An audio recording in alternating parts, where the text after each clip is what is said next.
ये कहानी है एक ऐसे खतरनाक कसाई की जिसने देश के सबसे बड़े ह्यूमन ट्रैफिकिंग गैंग यानी इंसानों की तस्करी करने वाले गैंग से पंगा ले लिया। लेकिन उन गुंडों को जरा भी अंदाजा नहीं था कि इस मामूली से दिखने वाले कसाई का पास्ट क्या है और इसकी असली पहचान क्या है। स्टोरी की शुरुआत होती है माफियाज के एक ऐसे अड्डे से जहाँ ह्यूमन ट्रैफिकिंग का धंधा चलता है। वहाँ ऐसी बहुत सी लड़कियां हैं जो या तो मजबूरी में आई हैं या उन्हें जबरदस्ती लाया गया है। हमारा हीरो सैमसन वहाँ एक कस्टमर बनकर जाता है और उनके बॉस से मिलने का इंतजार करता है। जब कोई उसे पानी देने आता है तो सैमसन मौका देखकर उसमें चुपके से कुछ मिला देता है और ध्यान रखता है कि कोई गुंडा उसे देख न ले। थोड़ी देर बाद गुंडे उसे अंदर जाने का इशारा करते हैं। गेट पर उसकी चेकिंग होती है और अचानक मेटल डिटेक्टर बजने लगता है। गुंडे चौकन्ने हो जाते हैं, लेकिन वो सिर्फ एक क्लिप होती है जिससे सैमसन ने अपने पैसे दबा रखे थे। अंदर पहुंचते ही माफिया बॉस उसे बैठने को कहता है और पूछता है कि क्या वो पैसे लाया है। सैमसन पैसे मेज पर रख देता है और कहता है कि उसे वो बच्चा देखना है जिसके लिए वो आया है। बॉस हंसते हुए पूछता है, तुम इतने घबराए हुए क्यों हो? क्या मोल्डोवा पहली बार आए हो?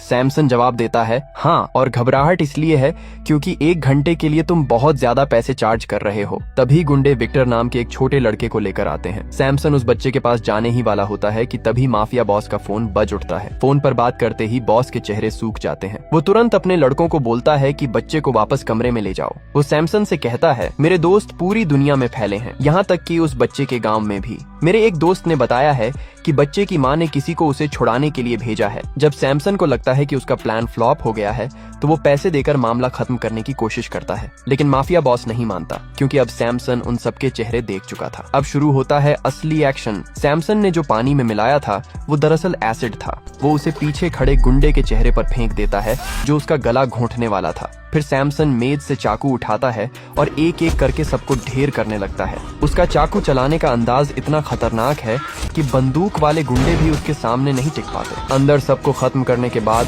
सैमसन बाहर आते हुए गुंडों को भी साफ कर देता है। जब सब मारे जाते हैं तो वो बच्चे के पास जाता है, अपनी नकली मूंछ हटाता है और बड़े प्यार से कहता है, डरो मत, तुम्हारी माँ ने ही मुझे तुम्हें बचाने के लिए भेजा है। वो दोनों कोठी से बाहर निकलते हैं जहाँ सैमसन ने अपनी मोटरसाइकिल छुपाई थी। जाने से पहले सैमसन एक रिमोट दबाता है और उन माफियाज की सारी गाड़ियों में फिट किए हुए बॉम्ब एक साथ फट जाते हैं। इस धमाके में बचे कुछ गुंडे भी मारे जाते हैं और वो दोनों वहाँ से निकल भागते हैं। अगली सुबह सैमसन के कमरे में फोन की घंटी बजती है। फोन पर एक पुलिस वाला है जो सैमसन को जानता है। वो उसे कहता है, नीचे एक गाड़ी खड़ी है, उसमें चुपचाप बैठ जाओ और याद रखना सैमसन, तुम पर मेरा एक एहसान उधार है। वहाँ उसका दोस्त सेल्विन जो कि एक पुलिस वाला है उस पर बुरी तरह भड़क जाता है। सेल्विन कहता है, मैंने तुम्हारी मदद करने के लिए अपनी नौकरी दांव पर लगा दी और तुमने ये क्या कर दिया? सैमसन सफाई देने की कोशिश करता है कि उसने जो किया बच्चे को बचाने के लिए किया, लेकिन सेल्विन एक कपड़ा हटाता है और जो सामने दिखता है वो दहशत से भरा था। वहाँ ढेर सारे बच्चों की लाशें थीं जो आग में झुलस कर मर चुके थे। असल में सैमसन ने जो गाड़ियों में धमाका किया था उसकी आग पूरी कोठी में फैल गई थी। सैमसन को पता भी नहीं चला कि उसने एक बच्चे को बचाने के चक्कर में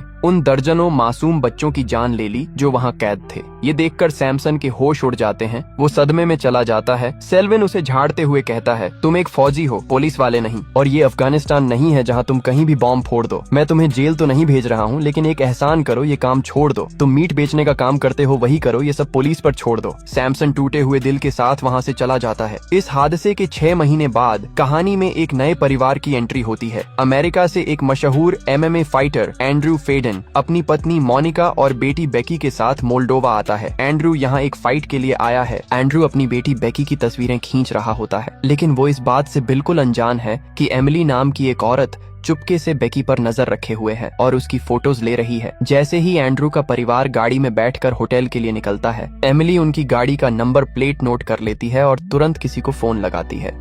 रास्ते में उनकी गाड़ी एक मीट की दुकान के पास से गुजरती है। ये सैमसन की दुकान है। सैमसन ने अब पुराना काम पूरी तरह छोड़ दिया है और एक आम कसाई की तरह अपनी जिंदगी बिता रहा है, लेकिन गुजरा हुआ वक्त उसे अब भी चैन से जीने नहीं देता। उसे बार बार उन मासूम बच्चों के झुलसते हुए चेहरे याद आते रहते हैं। उधर होटल पहुंचने के बाद एंड्रू और बेकी अपने कमरे में बैठकर ओपोनेंट फाइटर के वीडियो देख रहे होते हैं। बेकी कहती है कि इंटरनेट का सिग्नल बहुत खराब है और वो फोटोज अपलोड नहीं कर पा रही। एंड्रू उसे बैल्कनी बालकनी में जाकर सिग्नल चेक करने को कहता है और खुद नहाने चला जाता है। बेकी जैसे ही बालकनी में जाती है वहाँ उसे वही एमिली मिलती है जो उनका पीछा कर रही थी। एमिली उसे बातों में फंसा लेती है और झूठ बोलती है कि सेकंड फ्लोर पर सिग्नल बहुत अच्छा आता है, चलो मैं तुम्हें वहाँ ले चलती हूँ। जब एंड्रू नहाकर बाहर आता है तो देखता है कि बेकी वहाँ नहीं है, सिर्फ उसका लैपटॉप पड़ा है। वो उसे फोन लगाता है पर फोन नहीं मिलता। मोनिका की भी नींद खुल जाती है पर उसे भी नहीं पता कि बेटी कहाँ गई। एंड्रू घबराकर तुरंत होटल के लॉबी में उसे ढूंढने निकल जाता है। एंड्रू होटल के मैनेजर से मदद मांगता है। मैनेजर तुरंत सिक्योरिटी को बुलाता है, लेकिन तभी एंड्रू को एक लड़की दिखती है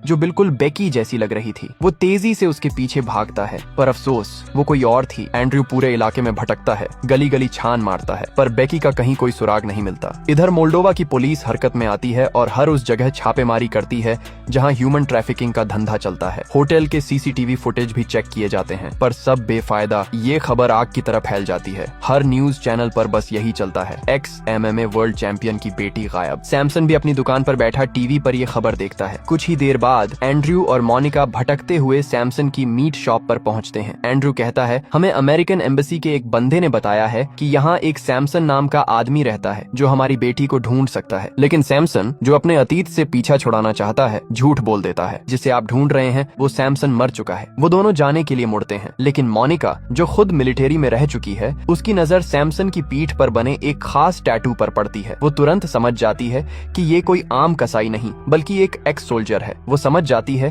कि यही सैमसन है। सैमसन फिर भी इनकार करता है, मैं आपकी कोई मदद नहीं कर सकता, आप देख ही रहे हैं, मैं एक मामूली सा कसाई हूँ। लेकिन एंड्रयू और मोनिका हार मानने वालों में से नहीं थे। मोनिका और एंड्रयू एक बार फिर सैमसन के आगे हाथ जोड़ते हैं और कहते हैं कि अगर वो उनकी बेटी को ढूंढ दे तो वो उसे मुंह मांगी रकम देंगे। लेकिन सैमसन बड़े ही ठंडे ढंग से मना कर देता है और उन्हें पुलिस के पास जाने की सलाह देता है। असल में पिछले हादसे में जिन बच्चों की जान गई थी उसका सदमा सैमसन अभी तक भूला नहीं है। उनके जाने के बाद सैमसन को फिर से उन मासूम बच्चों की लाशें दिखने लगती हैं जो उसकी गलती से मरे थे। जब वो दुकान बंद करके घर जाने लगता है तो उसका बेटा सेल्विन उससे मिलने आता है। तब हमें पता चलता है कि सेल्विन ही वो बंदा था जिसने अमेरिकन एम्बेसी से एंड्रयू को अपने बाप के पास भेजा था। सेल्विन अपने बाप को समझाने की कोशिश करता है कि पुलिस कुछ नहीं करेगी क्योंकि बड़े बड़े लोग और नेता अपनी गलती छुपाने के लिए उन गुंडों का साथ दे रहे हैं। पर सैमसन फिर भी नहीं मानता। सेल्विन गुस्से में कह देता है, अगर आप किसी की मदद नहीं कर सकते तो आप बस एक मामूली और बेकार कसाई हो। इस पर सैमसन बिना घबराए कहता है, बेटा तेरे दादा भी कसाई ही थे। इधर एंड्रयू हार नहीं मानता। वो शहर के गंदे इलाकों, क्लब्स और बार में जा जाकर अपनी बेटी की फोटो दिखाता है। वहाँ उसे एक बूढ़ी औरत मिलती है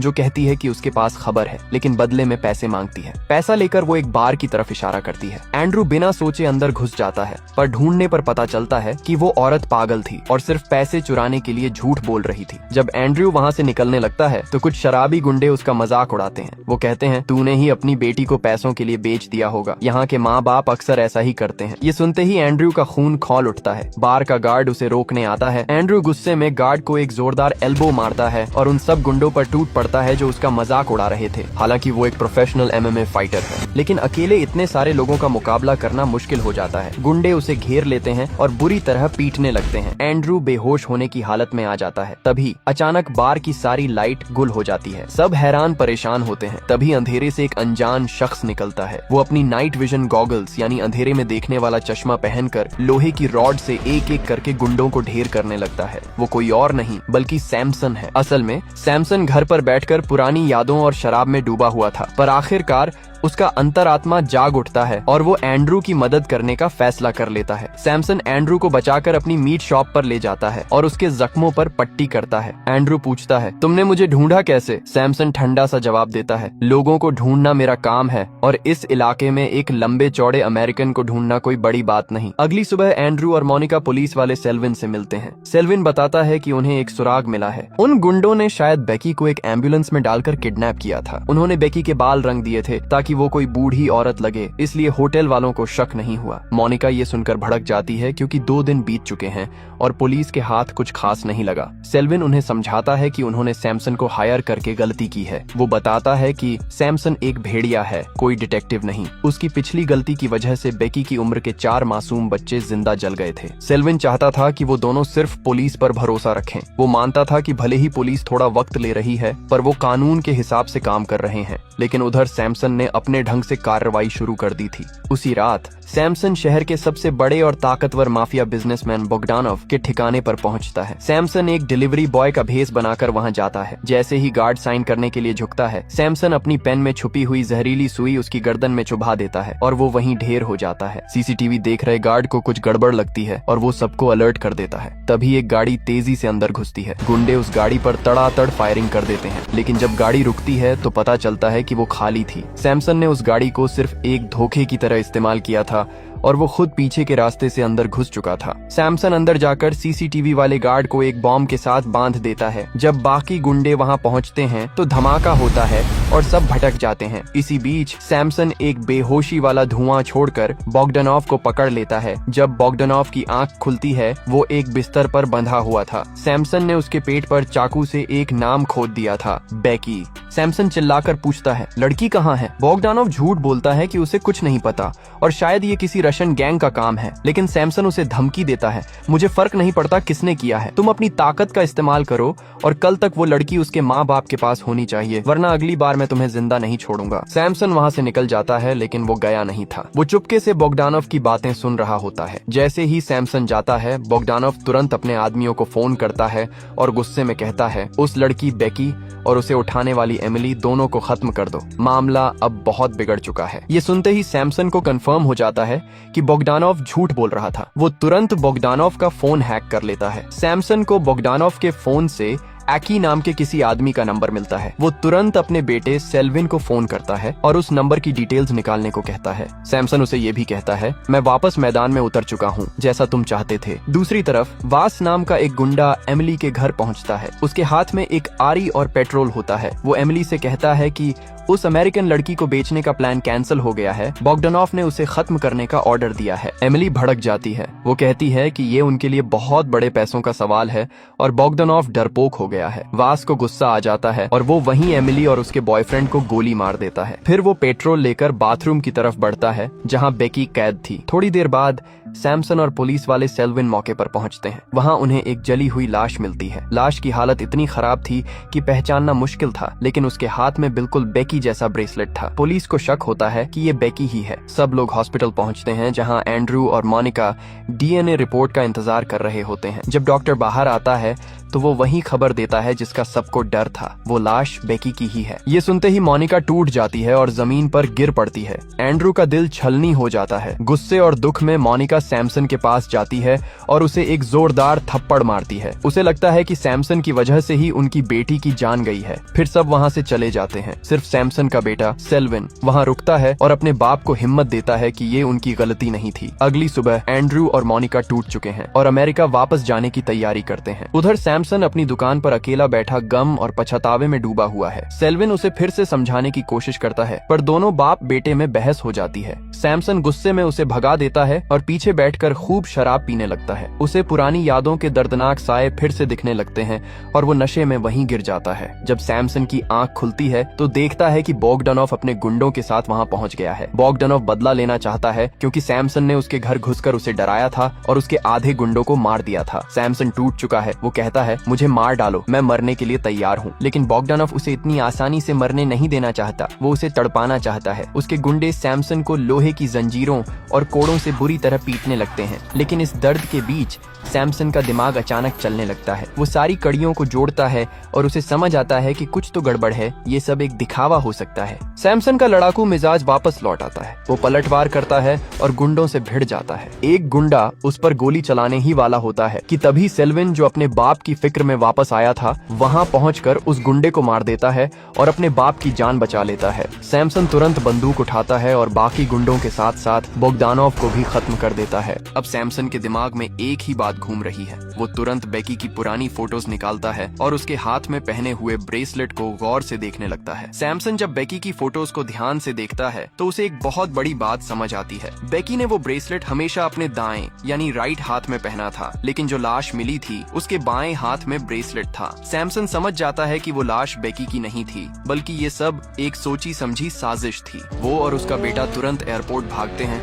जहां एंड्रू और मोनिका निकलने ही वाले होते हैं। सैमसन उन्हें रोकता है और कंफर्म करता है कि क्या बेकी हमेशा राइट हाथ में ही ब्रेसलेट पहनती थी। जब वो हाँ कहते हैं तो सैमसन का शक यकीन में बदल जाता है। वो कहता है बेकी जिंदा है, वो जली हुई लाश किसी और लड़की की थी जिसे तुम्हारी बेटी जैसा दिखाने की कोशिश की गई। एंड्रू और मोनिका को यकीन नहीं आता क्योंकि डीएनए रिपोर्ट मैच हो गई थी। इस पर सैमसन कहता है इस देश में पैसों से कुछ भी खरीदा जा सकता है, यहाँ तक कि सच भी। अपनी बात साबित करने के लिए सैमसन उस डॉक्टर को उठा लेता है जिसने रिपोर्ट दी थी। जब डॉक्टर की आंख खुलती है वो जंजीरों से बंधा हुआ था। मोनिका गुस्से में उससे सच उगलवाने की कोशिश करती है, लेकिन जब वो झूठ बोलने लगता है तो मोनिका उसे इतना दर्द देती है कि वो तड़प उठता है। आखिरकार डॉक्टर रोकर सच उगल देता है। स्ट्रो नाम के एक आदमी ने उसे डीएनए रिपोर्ट बदलने के लिए रिश्वत दी थी। सैमसन बताता है कि स्ट्रो एक बहुत खतरनाक खिलाड़ी है और अब उन्हें तुरंत निकलना होगा। वो अपने बेटे सेल्विन को भी अलर्ट कर देता है। एंड्रू का गुस्सा इतना ज्यादा होता है कि वो जाने से पहले उस करप्ट डॉक्टर को एक ऐसा मुक्का मारता है कि वो वहीं बेहोश हो जाता है। अगली सुबह वास और स्ट्रो मजे से निशानेबाजी की प्रैक्टिस कर रहे होते हैं। तभी वही डॉक्टर उन्हें फोन करके बताता है। डॉक्टर का फोन आते ही स्ट्रो भड़क जाता है। उसे गुस्सा आता है कि वास का प्लान फ्लॉप हो गया और सैमसन को सच पता चल गया। स्ट्रो कहता है कि अब हमें बेकी को छोड़कर किसी और अमेरिकन लड़की को ढूंढना होगा ताकि उसे शेख को भेजा जा सके, लेकिन वास जिद पर अड़ा है। वो कहता है कि वो सैमसन और बच्ची के माँ बाप का खात्मा कर देगा। स्ट्रो उसे वार्न करता है कुछ भी हो जाए मेरा नाम बाहर नहीं आना चाहिए, वरना मेरी रेप्यूटेशन मिट्टी में मिल जाएगी। उधर सैमसन एंड्रू और मोनिका को एक सेफ हाउस में ले जाता है जो उसके बेटे सेल्विन ने तैयार किया था। सैमसन बताता है कि स्ट्रू कोई मामूली गुंडा नहीं बल्कि मोल्डोवा का डिफेंस मिनिस्टर है। उसका असली काम खुफिया पुलिस को चलाना और ह्यूमन ट्रैफिकिंग के धंधे को पर्दे के पीछे से कंट्रोल करना है। सैमसन उन्हें समझाता है कि स्ट्राउ अपनी इज्जत बचाने के लिए किसी भी हद तक जाएगा। वो एंड्रू और मोनिका के फोन ले लेता है ताकि दुश्मन उन्हें ट्रैक न कर सके और उन दोनों को अपनी हिफाजत के लिए बंदूकें दे देता है। दूसरी तरफ बेकी को शहर से बहुत दूर एक पुरानी फैक्ट्री में कैद रखा गया है जहां चारों तरफ कांटेदार तार और हथियारबंद गार्ड्स हैं। वहां मरीना नाम की एक औरत बेकी को खाना देने आती है। बेकी देखती है कि मरीना ने वही चश्मा पहना है जो उसका था। बेकी को उम्मीद जागती है कि शायद उसका बैग और फोन भी वहीं कहीं होगा। वो मांगने की कोशिश करती है पर मरीना उसे धमकाती है, ये चश्मा अब मेरा है और ज्यादा होशियारी दिखाने की कोशिश मत करना। इधर सैमसन अपने दोस्त सेल्विन से मिलने जाता है। वो उसे बताता है कि बेकी जिंदा है और उसे स्ट्राउ के खिलाफ सबूत चाहिए। सैमसन कहता है पूरी फोर्स में सिर्फ तुम ही हो जिस पर मैं भरोसा कर सकता हूँ। लेकिन अभी वो बात कर ही रहे होते हैं कि स्ट्रो के खुफिया पुलिस वाले वहाँ पहुँच जाते हैं। सैमसन को पुलिस से बचने के लिए वहाँ से भागना पड़ता है। वो सेल्विन से कहता है कि वो अपने बेटे के जरिए उससे कांटेक्ट करेगा। उधर जहाँ बेकी कैद थी, मरीना का गुस्सा थोड़ा ठंडा होता है और वो बेकी को उसका चश्मा वापस कर देती है। तभी बाहर एक गाड़ी आती है जिसमें गुंडे कुछ और बच्चों को उठाकर लाए थे। मरीना जल्दी में बाहर जाती है पर दरवाजा लॉक करना भूल जाती है। बेकी मौका देखकर डरते डरते बाहर निकलती है। उसे मेज पर एक फोन दिखता है। वो उससे अपने खुद के नंबर पर कॉल करती है ताकि रिंग की आवाज से अपना फोन ढूंढ सके। उसे अपना फोन एक स्टोर रूम में मिल जाता है। बेकी बिना वक्त गवाए अपने पापा को फोन लगाती है। एंड्रू और मोनिका बेटी की आवाज सुनकर रो पड़ते हैं। बेकी कहती है मेरे पास ज्यादा वक्त नहीं है, मुझे नहीं पता मैं कहाँ हूँ, पर आप मेरे लैपटॉप से मेरे फोन का सिग्नल ट्रैक कर सकते हो। वो अपने पापा को लोकेशन निकालने का तरीका बताती है। एंड्रू को लैपटॉप पर बेकी की लोकेशन मिल जाती है, लेकिन तभी गुंडे बेकी के पास पहुंच जाते हैं और उसे फोन रखना पड़ता है। वो फिर से पकड़ी जाती है, लेकिन यहाँ एक भयानक ट्विस्ट आता है। वास दरअसल ये सब देख रहा था। उसने जानबूझकर दरवाजा खुला छोड़ा था ताकि बेकी अपने माँ बाप को फोन करे। उसका असली मकसद बेकी को पकड़ना नहीं बल्कि उसके फोन सिग्नल के जरिए एंड्रू, मोनिका और सैमसन का सेफ हाउस पता करना था। वास अपने गुंडों को सेफ हाउस की तरफ भेज देता है ताकि वो सबको खत्म कर दें और वो खुद वहाँ रुकता है बेकी पर नजर रखने के लिए। उधर एंड्रू और मोनिका बिना सैमसन का इंतजार किए अपनी बेटी को बचाने के लिए निकल पड़ते हैं। एंड्रू और मोनिका ने फैसला कर लिया है कि वो अपनी बेटी को बचाने के लिए पूरी रात गाड़ी चलाएंगे। वो रास्ते में ही सैमसन को ये बात बताने का सोचते हैं। उधर सैमसन अपने पुराने हथियार निकालने के लिए एक कब्रिस्तान पहुंचता है जहां उसने बंदूकें दफन कर रखी थीं। वहीं उसका बेटा सेल्विन उसे बताता है कि जिस एकी का नंबर उसने निकाला था वो दरअसल शेख अकील है जो स्ट्रो का सबसे बड़ा बिजनेस पार्टनर है। ये शेख मासूम अमेरिकन लड़कियों को कलेक्ट करने का शौकीन है और स्ट्रो ने बेकी को उसी के लिए तोहफे के तौर पर किडनैप किया है। तभी एंड्रू का फोन आता है। वो कहता है हमें बेकी की लोकेशन मिल गई है, वो चेया प्रिजन में है और हम वहाँ पहुँचने वाले हैं। सैमसन तुरंत समझ जाता है कि ये एक जाल है। वो चिल्लाकर उन्हें रुकने को कहता है, लेकिन खराब सिग्नल की वजह से बात पूरी नहीं हो पाती और कॉल कट जाता है। सैमसन बिना वक्त गंवाए उनके पीछे निकलता है। अगली सुबह एंड्रू और मोनिका जेल पहुंचते हैं। वो गेट पर खड़े गार्ड को मार गिराते हैं, लेकिन वो सिर्फ एक चारा था। जैसे ही वो अंदर घुसते हैं, वास के दर्जनों गुंडे उन्हें घेर लेते हैं। वास कोई रहम नहीं खाता है और तुरंत उन्हें खत्म करने का ऑर्डर दे देता है। लेकिन सही वक्त पर सैमसन की एंट्री होती है। वो अपनी भरी बंदूकों से गुंडों पर कहर बनकर टूट पड़ता है और उन सबको ढेर कर देता है। वो ऊपर से छलांग लगाकर एंड्रू और मोनिका के पास पहुंचता है। मोनिका को एक मरे हुए गुंडे के पास से चाबियां मिलती हैं और वो तीनों बिना देर किए जेल के अंदर भागते हैं। तीनों टनल के रास्ते अंदर जाते हैं, जहां उन्हें एक लड़की मिलती है जो दूर से बेकी जैसी लग रही थी, पर वो तान्या थी। तान्या भी उन्हीं की तरह कैद थी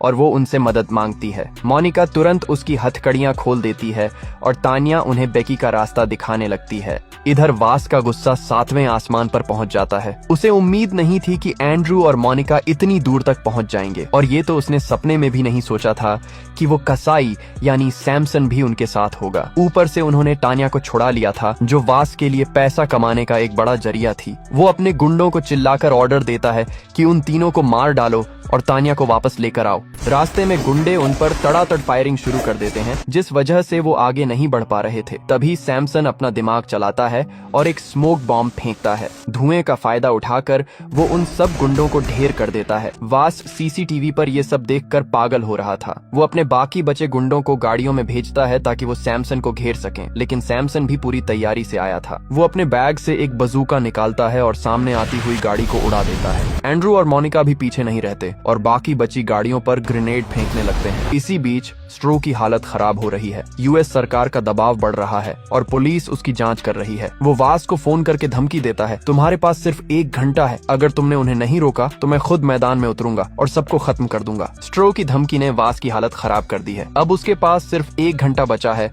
वरना स्ट्रो उसे भी मार डालेगा। वास अब एक नया और गंदा खेल खेलता है। वास अपने सारे गुंडों को वापस बुला लेता है और रास्ता बंद कर देता है। वो अपने कुछ निशानेबाजों यानी स्नाइपर्स को पहाड़ी पर तैनात कर देता है ताकि वो ऊपर से नजर रख सकें। सैमसन समझ जाता है कि दुश्मन अचानक पीछे हटा है तो जरूर कोई बड़ी साजिश है। तभी वास एंड्रू को फोन करता है और एक शर्त रखता है, अगर तुम तान्या को वापस हमारे हवाले कर दो तो मैं बेकी को छोड़ दूंगा। तान्या ये सुनकर डर जाती है और रोने लगती है। वो वापस उन दरिंदों के पास नहीं जाना चाहती। सैमसन वार्न करता है कि वास पर भरोसा करना मौत को बुलावा देना है, लेकिन वास अब इमोशनल टॉर्चर शुरू करता है। वो फोन पर बेकी की चीखें सुनवाता है। बेकी दर्द से चिल्ला रही होती है, जिसे सुनकर मोनिका का दिल फट जाता है और वो रोने लगती है। वास यहीं नहीं रुकता। वो शर्त रखता है कि सैमसन को एक ऐसी जगह जाकर खड़ा होना होगा जहां से वो सीसीटीवी कैमरा में साफ दिखाई दे, वरना डील खत्म। एक पल के लिए मोनिका इतनी मजबूर हो जाती है कि वो तान्या से जाने को कहती है ताकि उसकी बेटी बच जाए, लेकिन तान्या रोते हुए बताती है कि मुझे मत भेजो, मैंने पहले ही अपनी बहन को खो दिया है, वही लड़की जिसे इन लोगों ने जलाकर मारा था ताकि वो बेकी लगे। ये सुनकर सब दंग रह जाते हैं। अब मामला सिर्फ बेकी को बचाने का नहीं, बल्कि उस मासूम लड़की का बदला लेने का भी बन गया है। असल में वास ने सैमसन को खुले मैदान में इसलिए बुलाया था ताकि स्नाइपर्स उसे मार सकें। एंड्रू और मोनिका को तान्या की कहानी सुनकर बहुत बुरा लगता है, पर तभी सैमसन को ऊपर पहाड़ी पर स्नाइपर्स दिख जाते हैं। सैमसन तुरंत एक प्लान बनाता है और तान्या से पूछता है, क्या तुम मुझ पर भरोसा करती हो? सैमसन वास को फोन करके कहता है कि वो डील के लिए तैयार है। प्लान के मुताबिक मरीना बेकी को लेकर आती है और इधर से तान्या को भेजा जाता है। सैमसन वैसा ही करता है जैसा वास ने कहा था। वो कैमरा के सामने जाकर खड़ा हो जाता है ताकि वास को लगे कि सैमसन फंस गया है। जैसे ही बेकी अपने माँ बाप के पास पहुंचती है, वास अपने स्नाइपर्स को ऑर्डर देता है, इन सबको खत्म कर दो। लेकिन अचानक वो दोनों स्नाइपर्स खुद ऊपर से गिरकर मर जाते हैं। वास हक्का बक्का रह जाता है। उसे समझ नहीं आता कि जब सैमसन कैमरा के सामने खड़ा है तो स्नाइपर्स को किसने मारा। तभी सैमसन असलियत बताता है। उसने सीसीटीवी कैमरा में एक चिप लगा दी थी, जिसकी वजह से स्क्रीन पर पुरानी रिकॉर्डिंग चल रही थी। जब वास स्क्रीन पर सैमसन को खड़ा देख रहा था, सैमसन असल में वहां से निकलकर स्नाइपर्स को ढेर कर चुका था। गुस्से में पागल वास अपने बाकी गुंडों को हमला करने बोलता है, लेकिन तभी वहां मोल्डोवा की पुलिस और सेल्विन की टीम पहुंच जाती है। सैमसन ने पहले ही पुलिस को खबर कर दी थी। सारे गुंडे पकड़े जाते हैं। वास अब भी हार नहीं मानता और तान्या को मारने के लिए बढ़ता है, पर तान्या पहले ही सैमसन की दी हुई बंदूक निकाल लेती है और वास को गोलियों से छलनी कर देती है। मरीना, जो ये सब देख रही थी, तान्या को गले लगा लेती है क्योंकि वो उसका दर्द समझती थी। एंड्रू, मोनिका और बेकी एक दूसरे को गले लगा लेते हैं। वो अब हमेशा के लिए सुरक्षित हैं। सैमसन ने तान्या और बेकी को बचाकर अपने अतीत की गलती सुधार ली है। अब उसे वो पुराने डरावने साए नहीं दिखते। अगले दिन एंड्रू का परिवार अमेरिका निकल जाता है। उधर स्ट्रो, वहीं डिफेंस मिनिस्टर, एक चर्च में अपने गुनाहों की माफी मांग रहा होता है। वो कहता है, भगवान मुझे माफ कर देना। तभी पर्दा हटता है और सामने सैमसन होता है, जो कहता है, भगवान माफ कर देगा पर मैं नहीं। और वो वहीं स्ट्रो को खत्म कर देता है। इसी के साथ ये स्टोरी खत्म होती है। दोस्तों, स्टोरी पसंद आई हो तो कमेंट में इस गन इमोजी की बारिश कर दो।